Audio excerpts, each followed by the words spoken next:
Now, the greatest radio shows of all time.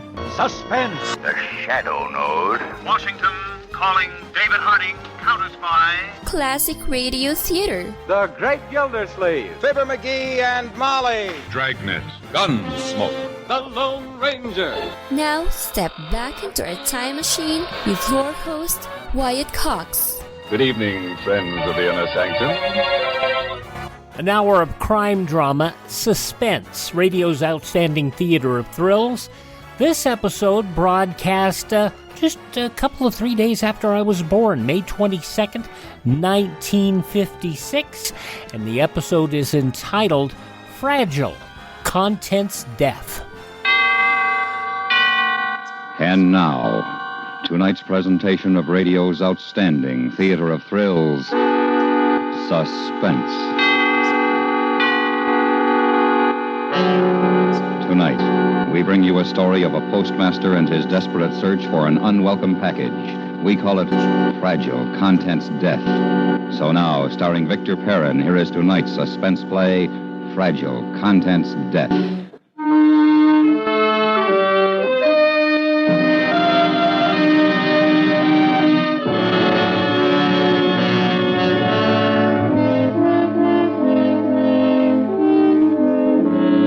All it took was a phone call. Until it came that morning, everything at the post office was the same as it had always been. I was just another postmaster, 40 years old, with the postal problems of some 80,000 people to look after. All it took was that call to make things a nightmare. As I said, the day was just a day. I remember I was making up my mind to get busy on the stuff piled on my desk. It was 9:15. Morning, Mr. Jordan. Oh, morning, Hartley. I'm just going to send for you. Don't tell me all this heat is for me. That's right. Well, didn't anybody weed it out? It's been weeded, Mr. Jordan. Well, if I must, I must. Even a parcel, I see. Yeah, it's marked personal. From Paxton and Brown, something or other, Broadway, New York. Oh, I remember. Sure, this must be that new type of lawn sprinkler I ordered for the wife. I should have had it sent to the house. Put it over there, would you? I'll take it along when I go home. Here? That's fine. Post office, this is Jordan. Jordan. That Postmaster, Jordan? That's right. What can I do for you? Plenty. You got a bomb someplace in the mail down there. Is this a joke? Listen carefully. This is no joke. A guy I know sent another guy a bomb, a time bomb. It'll be delivered here in town. It was supposed to be set to go off at 7 tonight, but it ain't. He forgot to change the timer before he shipped it. It's set for 2:30 this afternoon, 5 hours from now. I don't like that. Maybe some poor guy like a mailman will get it instead of the guy who's supposed to. That's why I'm telling you about it. You gotta find it and stop it. And one other thing, too. It's fixed so it'll go off when you open the package. You got all that? Sure, I got it. But how do I recognize this bomb? Who's it addressed to? I ain't telling who sent it. I don't care about who sent it. Who gets it? Who gets the bomb? Hello? Hello? Hartley. Yes, sir? You probably heard enough of that to know what's going on. Something about a bomb in the mail. Yeah. Now listen carefully. I'm only going to tell you once. Get out of here on the double. I want the assistant superintendent of mails and the dispatcher, Stewart and Fox. Get them in here as quick as you can. You got that? Yes, sir.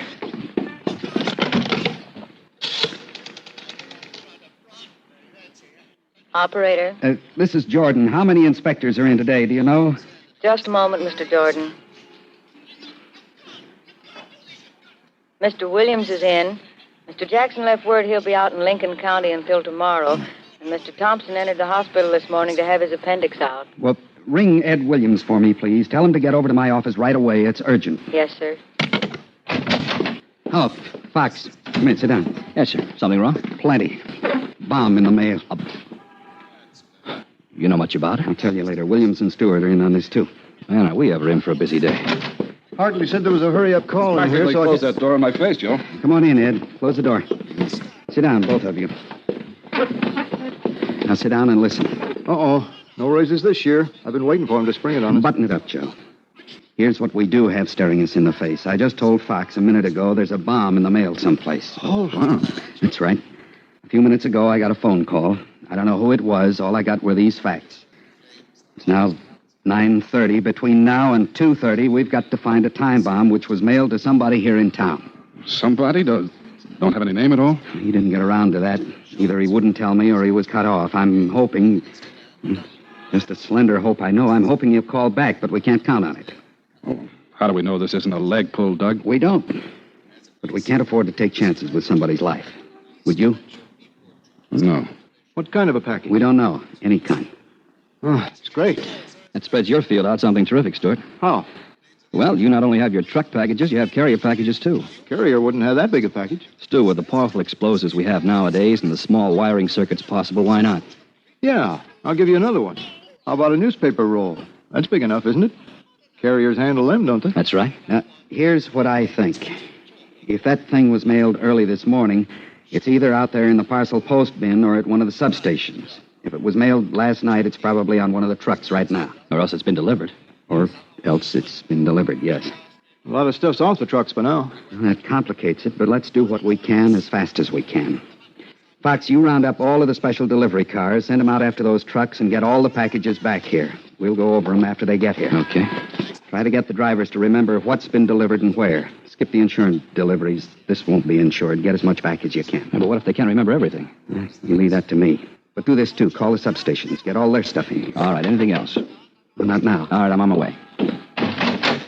Stuart, you'll go through our own stuff in the back. Let's see, delivery from New York Central's number 3 hasn't come over from the station yet, has it? No. Well, it makes it a little better. Get everything we've got together in one place and keep it there. Keep the out-of-town packages out of it. Just add the stuff from the substations and the trucks as it comes in. And the pickup trucks, of course. What? Some of the drop boxes out in the suburbs are for letters and parcels both. We'd get some packages coming in on the pickups from those boxes. I'd forgotten that. And the trucks should be in by 11. We might as well go ahead with everything else until I get here. Just so we get them as soon as they come in. I'll leave that to you. Well, if we're going to do all this, I'd better get on it. No use standing around here any longer than necessary. No, go ahead. You want me to check the packages, right? I don't have to tell you your business, Ed. I know your record as an inspector is A1. Well, fill me in a little more, will you, Doug? Okay, shoot. Was this a time bomb? That's what he said. We have less than 5 hours now. Yeah, I got that. Well, what else about it? Would it be safe to open? No. It'll go off if you open it. He said so. Oh, rougher and rougher. I'm going to get help, Doug. All you want. Use your phone. Help yourself. Thanks.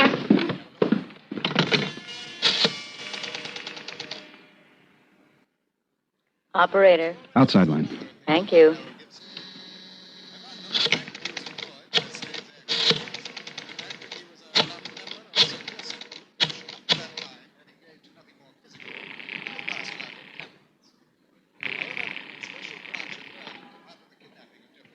State Police, Company A, Sergeant Rock speaking. Rocky, this is Ed Williams, post office. Is Jesse in today? Yeah, you want him? No, don't call him. No time. Tell him to come on over here right away, would you? Sure. What do you want with explosive experts? You got a bomb? Maybe. Keep it under your hat. You know me. Another thing, Rocky, you guys got the fluoroscope just now? Oh, a touchy one, huh? No, we loaned it to Company E up in Foreman. I could use it, that's for sure. It's only about 100 miles. I'll call them up and get them to fly it in. Probably get it to you in about an hour or a little over. Oh, good. And you'll tell Jesse. Huh? Yeah, we'll do. Now, to work, Doug. Same here, boy. Yeah, how about those carriers? About 100 of them out there. 94. Well, can you do it? Can you hit them all? I don't know. All I can do is try. Bet you're thinking the same thing I am. Remembering the same case. Bowling Green, Kentucky. Yeah. That poor devil of a carrier. Alive, but barely. That's one reason I want to find this bomb before our luck runs out. Well, we're going to see to that. That it doesn't run out. I hope you're right, Ed. I sure hope you're right.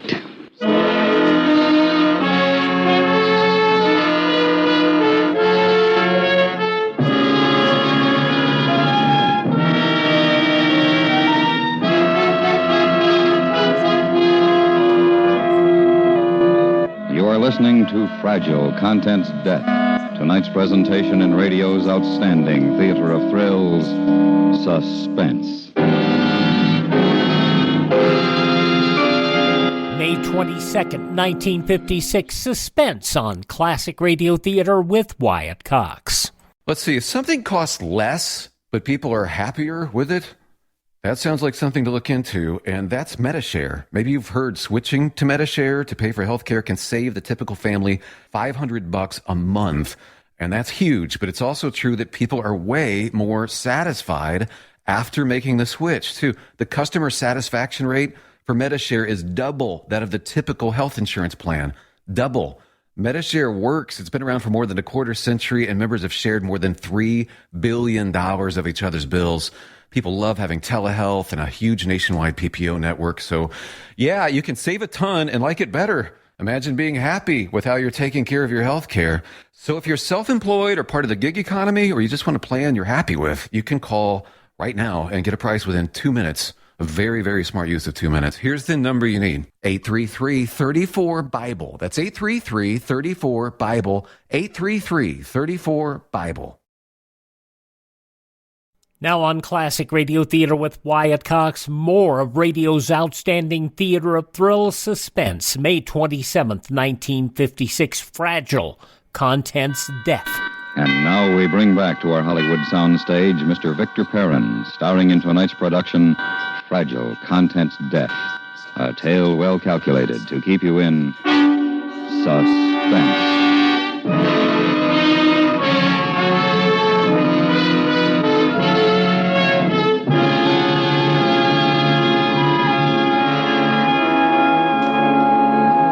They were all on it now.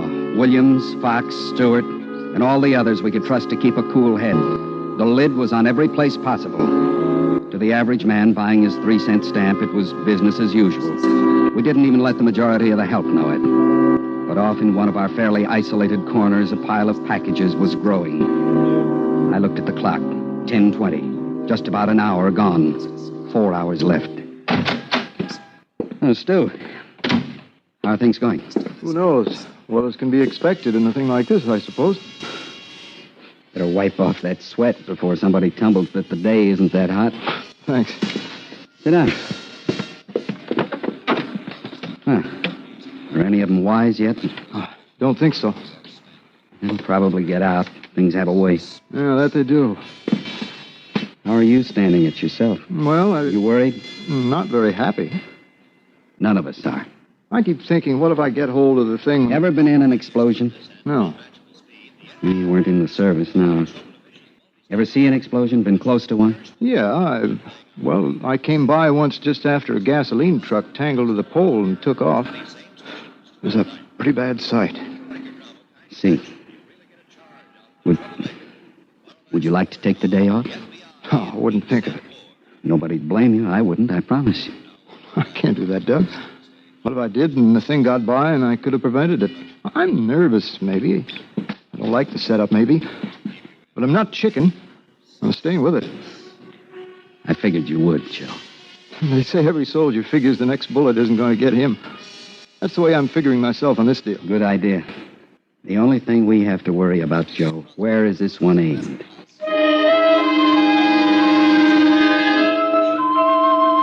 11:30. 2 hours gone. I went back to the mailroom.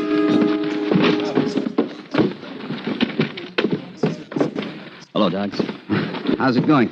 Well, we have all this over here so far. A lot of work. Mm-hmm. Any leads, Ed? Not yet. Not even anything suspicious. Well, how can you tell? I can't tell, really. Sometimes there's something about the handwriting or the printing or the... I guess you just feel it sometimes. I don't know. I don't get anything like that in this stuff. Not even a fake return address? Not a one in the lot. None of the locals, anyway. We've checked them all. Fluoroscope in yet? Well, the plane's in. They phoned me a few minutes ago. It's on the way over. Be here any minute. Swell. Mr. Jordan, telephone. Okay, what line? On 8. Thank you, I'll get it.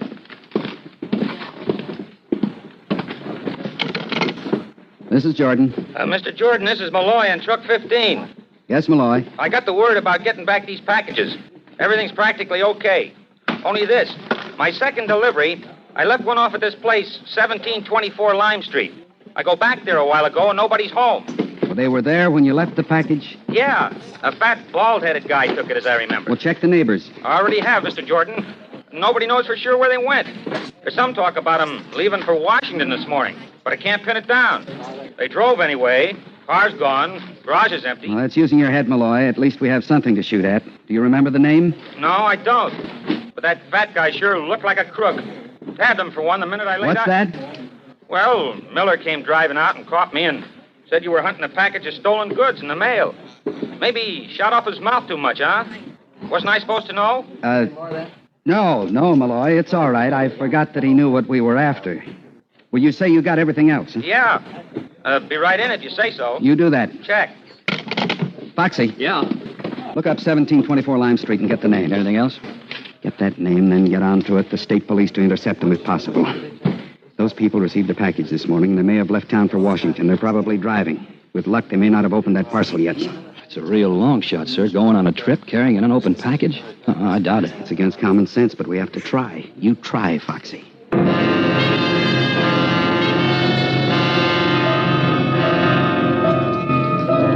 12 o'clock, lunchtime. I ordinarily eat at Bailey's, but not today. We had sandwiches and coffee brought in. The coffee was welcome, but we didn't seem to be very hungry. Alone in my office sipping coffee, all I could think about was the time was half gone. This is Jordan. Darling, haven't you forgotten something? Oh, hello, dear. Forgotten something? I'm down at Bailey's waiting for you. I've been here 25 minutes. We're lunching together today, remember? Oh, yes. Well, look, Alice, I'm afraid I'm going to have to stand you up. Something's come up. Well, you'll be sorry. There's the best-looking man sitting in here all by himself, the tall, rugged, iron gray type. You know how I go for those. He'd probably be very glad to buy me a meal. You try him and see. I have confidence in you, sweetheart. Anything to save us a buck. Then you definitely aren't coming. I'm afraid not. I'll tell you all about it tonight. Sometime remind me never to marry a busy executive again. Bye. Bye. What do you got, Foxy? Things in my mind, Doug. First, let me get this one off. The cops picked up the Morgans. The Morgans? Yeah, the couple who were driving to Washington found them in a service station on the edge of town. They got the package? Well, they'd already opened it. Nothing much in it except some fancy sports shirts from Morgan himself. Then they're on their way again? Yeah, with apologies. I understand they were scared silly, though. Morgan offered to show the cop the shirts, even wanted to give him one. Afraid they were stolen goods. I'm glad that's cleaned up. Yeah, say, just had a call from the Woodmont branch. Go on. So you remember Spicer? Spicer? Yeah, suspicion of robbing the mails. What about him? Looks as though he hung one on himself this time. Well, how's that? Well, as I say, this clerk out at Woodmont put a bunch of packages in the bins just before he quit last night. He remembered one for Dr. Turner. This Turner, it seems, collects magazine first editions. Sometimes these aren't worth insuring, sometimes they are. But they're always worth something more than their original price. And this package looked like one of those. What about the carrier, Spicer? Well, it seems he blew in just as the place was about to close. Said he forgot a bag of his with some new shoes that he bought. He drifted through and then right out again. Nobody paid any attention at the time. And this morning, Turner's package is gone. Is that it? Mm-hmm. Where's Spicer? His day off. Substitute's working. They're sure the package is gone. Well, Turner called to ask if it came in, and they couldn't trace it. That's how they were sure it's missing. Well, I don't have to tell you the next move, do I? No, I already tried. Called his rooming house. He's not in. Didn't come in last night either. I call the police? I'd better do that, Foxy. Thanks. Even if he has the thing, he surely opened it by now. I think so myself, but we can't be sure. We can't take chances. I better call.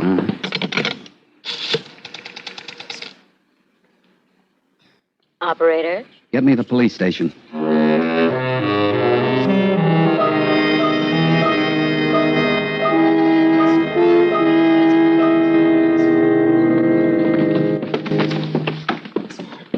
Ed, any luck with this pile of stuff? Oh, one that's uncertain. Trying to make up my mind. That's so? Let's see. Here. It's not very big. Wouldn't have to be. Addressed to Jack Gordon, 128 Andrew Street. Is that anybody important? Never heard the name. If you ask me, it's a kid. What makes you think so?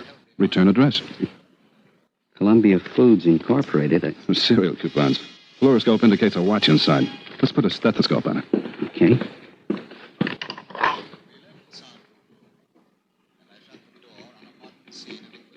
Get it? Yeah. Ticks, all right. A question. Is it a dollar watch or is it it? A watch, probably. Probably. Let's play it safe. That's what I thought. Take it outside? Ordinarily, yes. But we couldn't detect anything that would trigger the thing, so we'll put it in the water bucket here.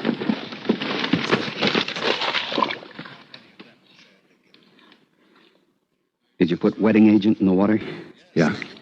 It'll soak through the wrapping quicker and then throw anything else inside that much faster.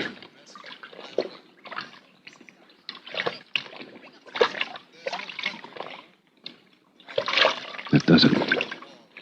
Inside takes a little longer. Reminds me of the time I put in as an inspector. I hear you were pretty good, Doug. Just lucky. Getting the walkers, lucky.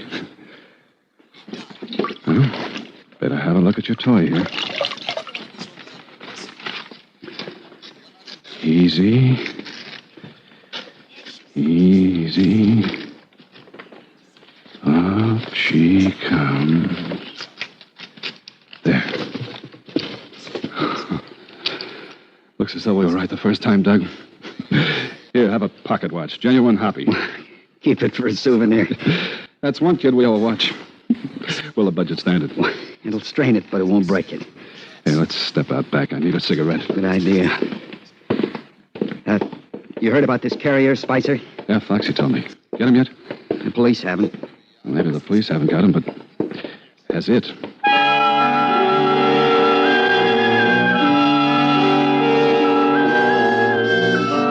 The clock's hands were still going around.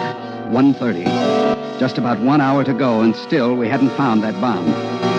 We hadn't found it. We hadn't found the missing carrier. All we had found was a new headache every few minutes. The conclusion of Fragile Contents Death, May 22nd, 1956, along with the yours truly Johnny Dollar story, comes up next here on Classic Radio Theater with Wyatt Cox. But first, these words from your favorite station. You know, for years you've heard me talking about My Pillow here on Classic Radio Theater. And the My Pillow and Mike Lindell have right now a huge buy one, get one free extravaganza. And what are the things they include? They include several different varieties of My Pillow. The Giza Elegance My Pillows are buy one, get one. Roll and Go Anywhere My Pillows. I, by the way, have one by my recliner. It is delightful, and many times I don't intend to doze off, but I do. Also, the 6-piece towel sets and bed sheet sets, those are all available. Buy one, get one. Now, they've set us up our own page over at MyPillow.com. You go to MyPillow.com/USA. That's MyPillow.com/USA, and you will find links to all the current buy one, get one specials. Plus, with everything you buy now, you get Mike's softcover book, What Are the Odds? From Crack Addict to CEO. It's a $20 value, but you have to use the promo code USA. You get the book free when you purchase anything. Dog beds, $19.99, as low as $19.99 with the promo code. And you know those dogs love the My Pillow dog beds. And the My Pillow slippers, pet blankets, complete mattress systems, 2-inch mattress toppers. Those are delightful. Go to MyPillow.com/USA or call 1-800-951-8175. Use the promo code USA at checkout. MyPillow.com/USA, promo code USA, and save you a great deal on a great night's sleep and other things when you go to MyPillow.com/USA.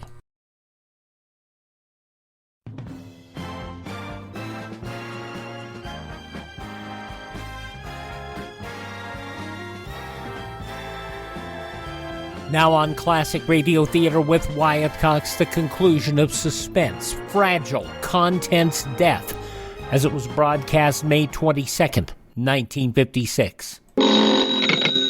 This is Jordan. Mr. Jordan, this is Malloy again, the driver, you know. Oh, yes, Malloy. Do you have something new? Well, sorta. You see, Mr. Jordan, it's like this. While I was eating lunch, I kept thinking, and all of a sudden I remember this other package I delivered this morning, out on Beach Avenue. So I drive over here to see about it. I'm at the house now. Have you got the package? Have they opened it? No, it ain't open. But, well, you better talk to this lady, Mr. Jordan. She won't listen to me. Here, Mrs. Bates, this is the postmaster on the line. Himself in person. Hello. This driver says you're the postmaster. Is that right? That's right. This is Douglas Jordan. I don't understand all this about the package which came from my husband. First, this man delivers it. Now he wants it back. Well, he's perfectly right, Mrs. Bates. We'd very much like to have that parcel. I don't see why. It has my husband's name on it. It's the correct address. I'm afraid I can't give it back until my husband has a chance to examine it. What did our driver tell you, Mrs. Bates? He had some story about stolen goods, but that doesn't make sense. anyone would know that my husband was... Someone may have confused him with another Bates. Have you thought of that? No, I hadn't, but I'm still sure that my husband should pass judgment on this. If I were to take the responsibility and I were wrong... Let me take the responsibility, Mrs. Bates. He might not see it that way. He might say I let myself be talked into something. Mrs. Bates, believe me, I'm sure your husband would be the first to thank us if he only knew. On my word of honor, we must have that package. Well, it's your responsibility, understand? Here, young man. But I don't think my husband will thank you. He doesn't like anyone connected with the government. None of you. For that, I'm sorry, Mrs. Bates, but thank you for giving us that parcel.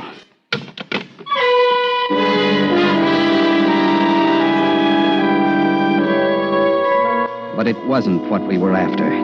A box of advertising pencils, that was all. Then it was half an hour.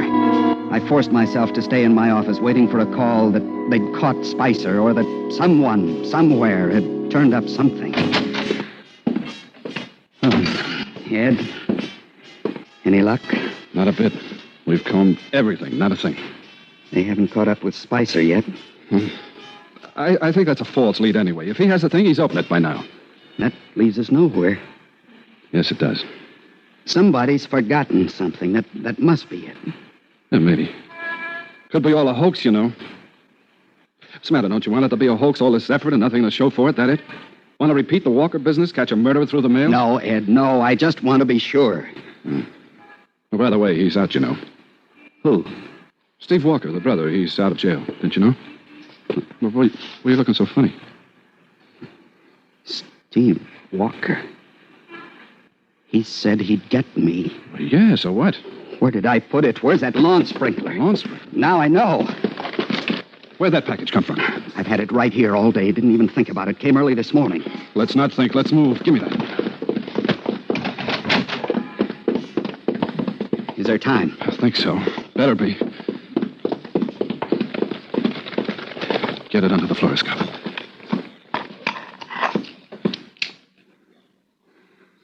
Look. That's it. Brother, that's it, all right. Do you have time to take it out to a safe place? No, sir. All we can do is put it in a water bucket, take it into the alley, and pray. Okay. Here goes. Water, get through that wrapper. Doug, we'll give it an hour, just in case.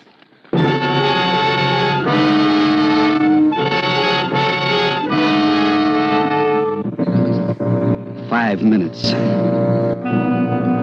15. 30 minutes. 45. 1 hour. And then... Well, Doug, there it is. All in little pieces. Be glad those pieces aren't you. I am, Ed. I am. A pretty good collection of evidence. Yeah, you can go after Steve Walker with this, Doug. Mr. Jordan, telephone. Coming. On 4. This is Jordan. Well, I couldn't bear the thought of you plodding away down there. Now, maybe you'd like to hear the story about my luncheon. It was the most exciting... Why, it'd better be good, honey. Wait till you hear the one I've got for you.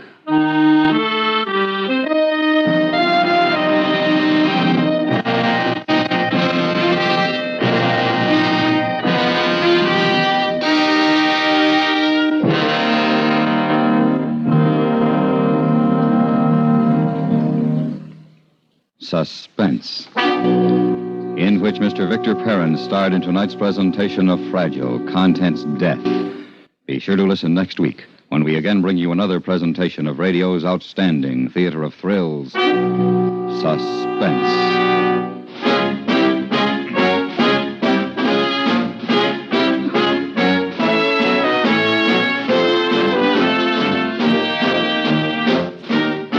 Suspense is produced and directed in Hollywood by Anthony Ellis. Tonight's story was written by John F. Suter. The music was composed by Renee Garrigank and conducted by Wilbur Hatch. Featured in the cast were Vivi Janis, Leonard Weinrib, Helen Klebe, Herbert Ellis, Ted Bliss, John Larch, Charles Seal, and Frank Gerstle. May 22nd, 1956, Suspense on Classic Radio Theater with Wyatt Cox. Are you suffering with arthritis or osteoporosis? Do you have diabetes? Did you know that these are just 2 of the hundreds of diseases that have seen improvement with Dr. Wallach's incredible longevity products? You can't get them at a health food store. The only way to get them is to call us at 800-214-0065. That's 800-214-0065. Do you have heart disease, fibromyalgia, or high blood pressure? Do you have a terrible time losing weight? Dr. Wallach can help. He was a veterinarian and cured diseases in animals. He felt that he could do the same for humans, so he became a physician. Over 50 years of research and helping people like you goes into every bottle of Dr. Wallach's amazing discoveries. Do you want to feel better? Learn how to treat the cause of your problem rather than covering up the symptoms with drugs. Call 800-214-0065. That's 800-214-0065.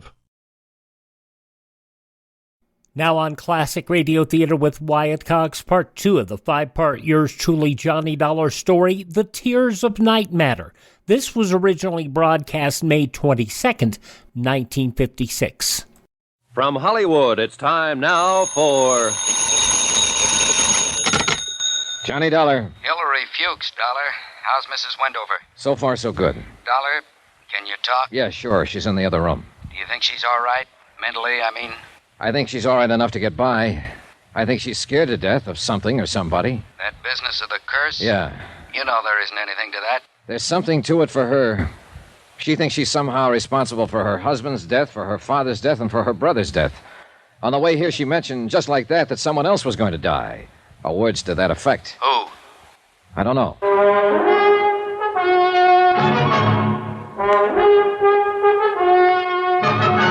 Tonight, and every weekday night, Bob Bailey in the transcribed adventures of the man with the action-packed expense account, America's fabulous freelance insurance investigator. Yours truly, Johnny Dollar.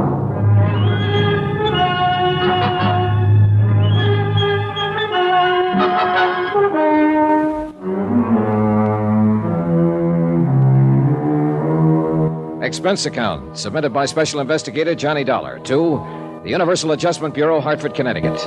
The following is an accounting of expenditures during my investigation of the Tears of Night matter.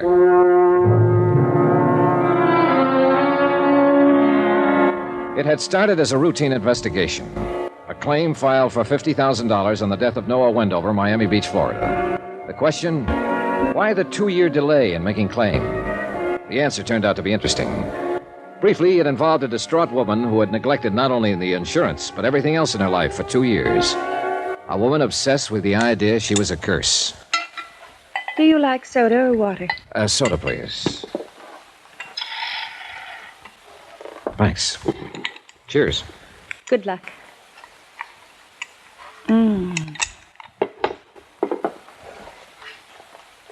What's your name again? Johnny Dollar. Oh, yes, that's right. Mr. Fuchs introduced us, didn't he? Do you think he'll be able to straighten out all my business affairs for me? Yes, I think so, Mrs. Wendover. Including the insurance? Including the insurance, yes. Well, you're worried about the claim, aren't you? Well, I'm paid to worry about it. I'm not so worried now as when I first came to Miami Beach.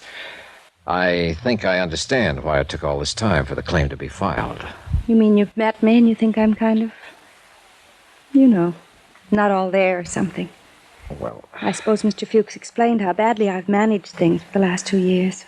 He showed me how you've let your affairs go to the devil, if that's what you mean. I'm glad you finally turned it all over to him. I think he'll take care of it for you. I behaved rather badly in Mr. Fuchs' office, didn't I? Well, I wouldn't say that. Poor Mr. Fuchs. He was frightened, I think.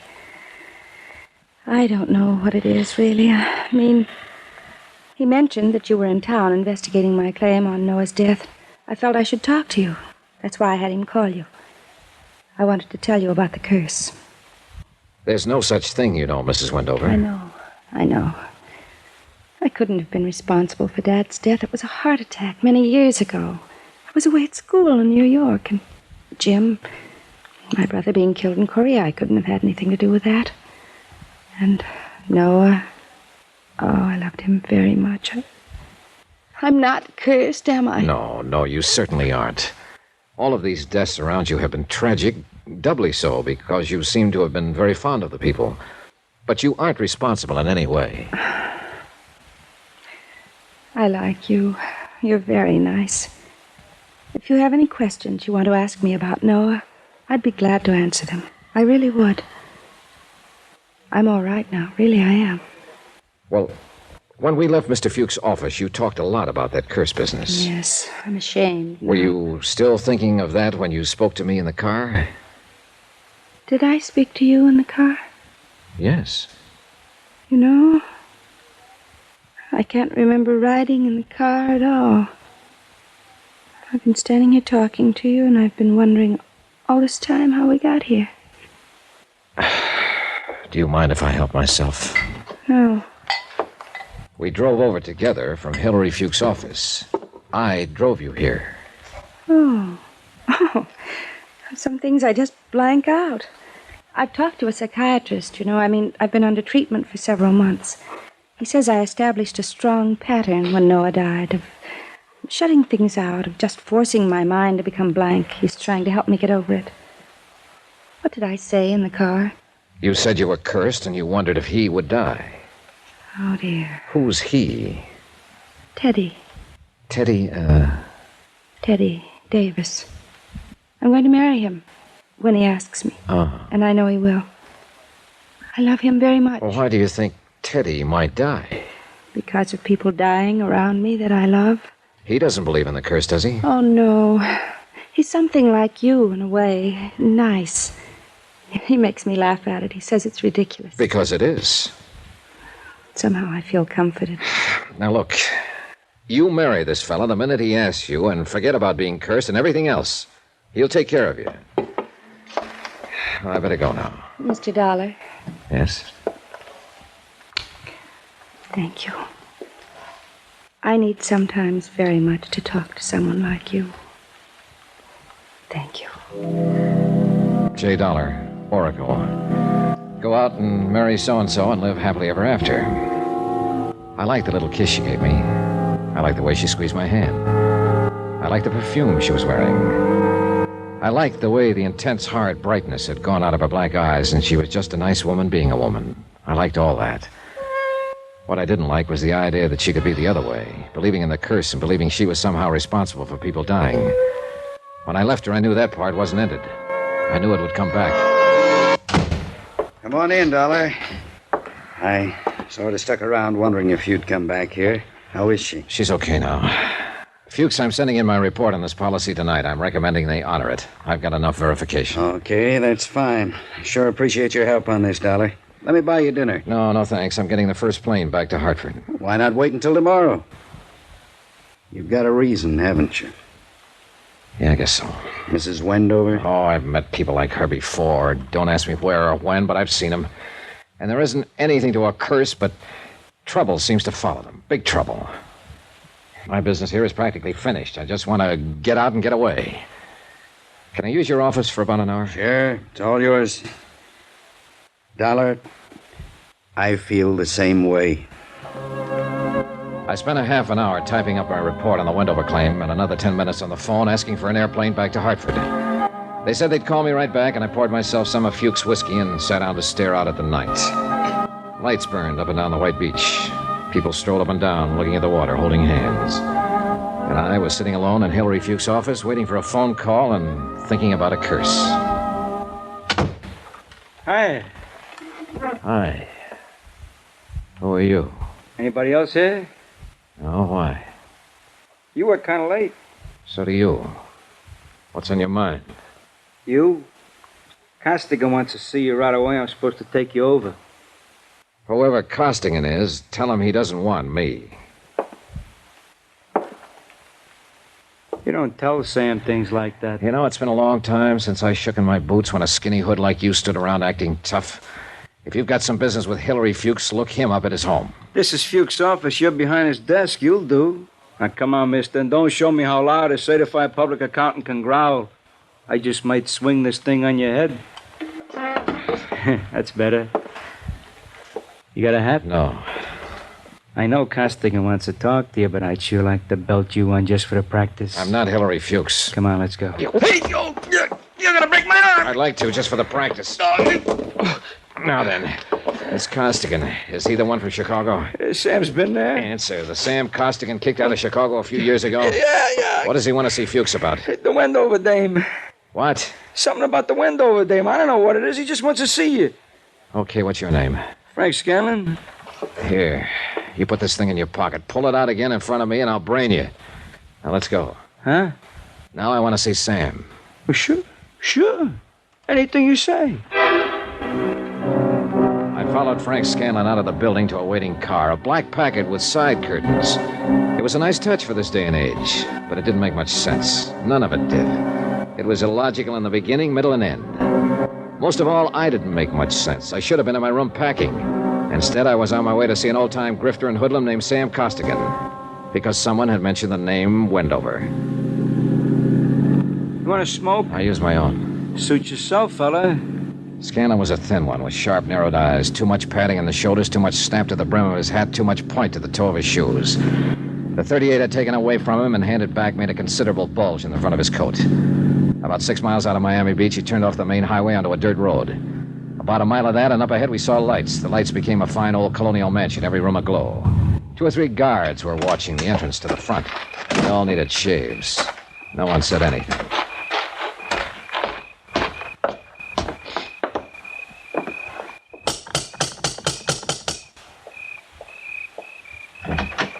Yeah?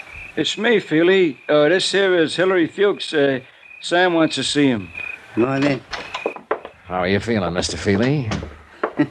What kinds of punks are on nowadays? I wouldn't get frisky with him if I was you. He's a pretty touchy fella. It's so. Yeah. This way, come on. He led me into the main foyer, where a hat-check girl with a lot of red hair stood ready for the evening's business, which hadn't begun yet. On the right, what had been the dining room of the old house was now a circular bar that could seat 25 or 30. To the left, in what had been the parlor and library, I counted 2 craft tables, 2 roulette tables, and 2 blackjack stands. Beyond all this, on a screen porch, a 5-piece combo made music. A few tables and head waiters stood around looking bored. Scanlon led me upstairs, and we stopped in front of a wide white door marked private. I thought he was going to knock. Instead, he whirled around very quickly and stuck the same old .38 about 2 inches into my ribs. Now let's stand steady. Feely! Eddie! You giving you trouble, Frankie? Nah. I will, Buster. I'll give you plenty of trouble if you want it. Hear how he talks to me? I'll crack him up a little for you if you like, Frankie. Nah. He got business with Sam right now. We'll take care of our business with him later on. However you say it, Frankie. I just wanted you to remember that. I will. The same way I remember a dirty newspaper story. Know something? I'm looking forward to you.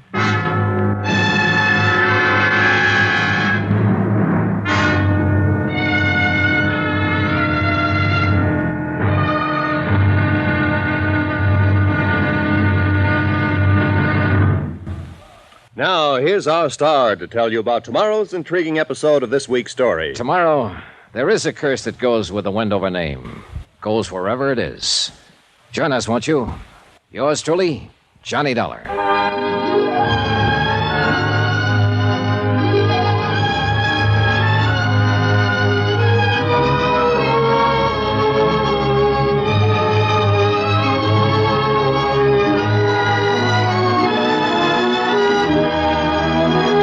Yours truly, Johnny Dollar, starring Bob Bailey, is transcribed in Hollywood. Written by John Dawson. It is produced and directed by Jack Johnstone. Be sure and join us tomorrow night, same time and station, for the next exciting episode of Yours truly, Johnny Dollar. Roy Rowan speaking.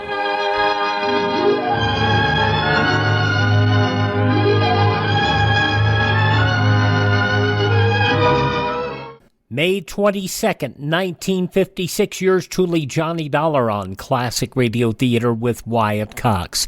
Thank this radio station and support their advertisers, please. It is their kindness and courtesy that allows us to be with you each and every time we roll around here on your favorite station. And could you also visit my webpage, classicradio.stream? There you can stream our shows on demand. If you miss a day, you don't have to miss a single show. You can learn about building a classic radio collection of your own, and you can also contact me there. Find all our social media links. That's at classicradio.stream.